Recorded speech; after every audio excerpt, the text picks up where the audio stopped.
un filmato per promuovere Como dal punto di vista turistico. Come è nata l'idea e quale sarà l'utilizzo che ne verrà fatto? Beh, l'idea è solamente una necessità. Como, il comune di Como non aveva un filmato promozionale da portare in giro per il mondo, in questo caso con YouTube, con il nostro sito, sicuramente Como sarà ancora più conosciuta di quanto lo è stato fino ad ora. Allora vediamo questo filmato e vediamo qua le bellezze di Como riassunte in quanto tempo? 5 minuti. Il filmato dura solo 5 minuti, quindi è proprio uno spot promozionale? Beh sì, uno spot promozionale, diciamo, gli spot durano qualcosa in meno, però comunque c'è un po' di cultura, un po' di turismo e la rappresentazione della città.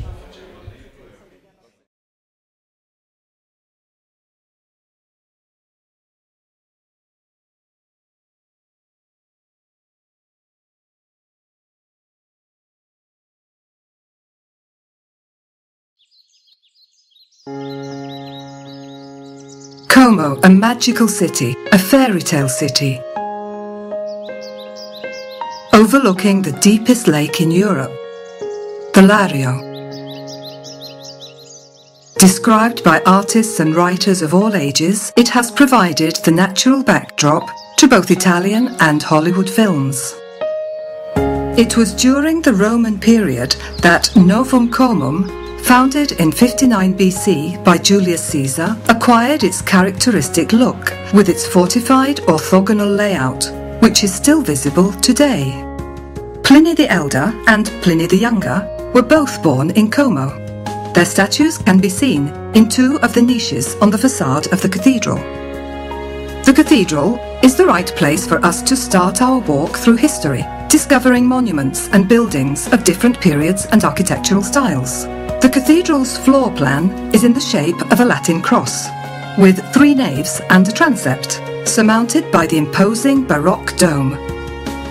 The majestic facade follows the Gothic model, but it is also embellished with numerous Renaissance sculptures, and is aligned with the medieval Broletto building and its civic tower.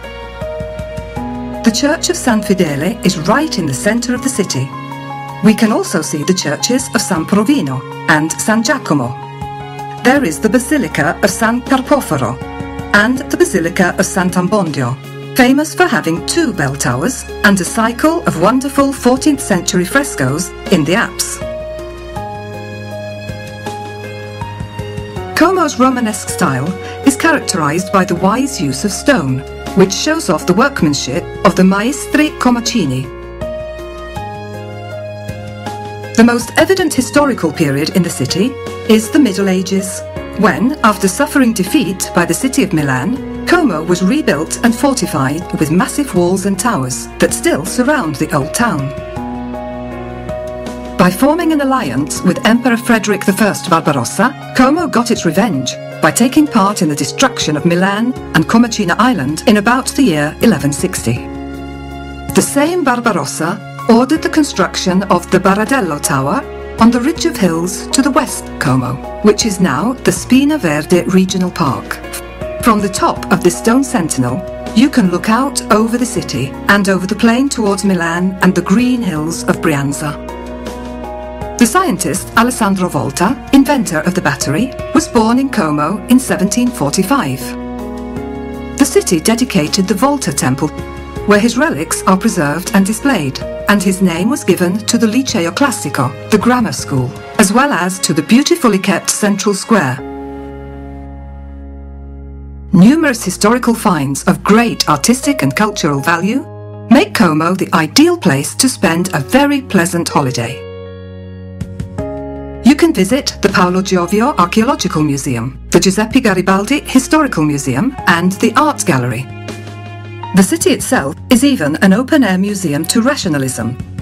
The War Memorial, built with limestone from the Karst Plateau in northeastern Italy, the starkly square Casa del Fascio, the Art Deco-style Novo Comum building, and finally the Sant'Elia Kindergarten with its enormous windows are all works by the architect Giuseppe Terragni.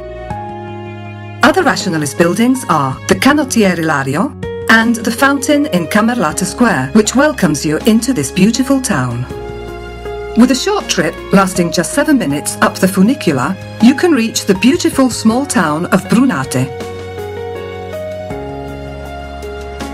From here, the wonderful view sweeps across the valley, westward to the promenade of Villa Borgo Vico, which leads to the elegant Villa Olmo, where exhibitions, conferences and international events are held, and then eastward to the equally charming walk that ends at Villa Geno, whose fountain with its powerful jets marks the beginning of the first basin of the lake. Outside the city centre, there is the educational Silk Museum, which collects, preserves and exhibits artefacts relating to the silk industry of Como. Thanks to this long tradition, Como is also known as the City of Silk.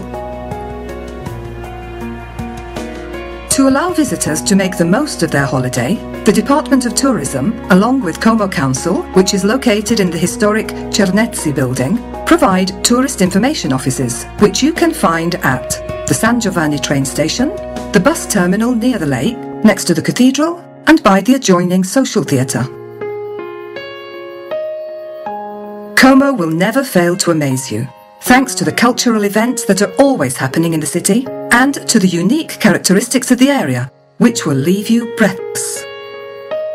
Your first visit to the city will leave you longing to return.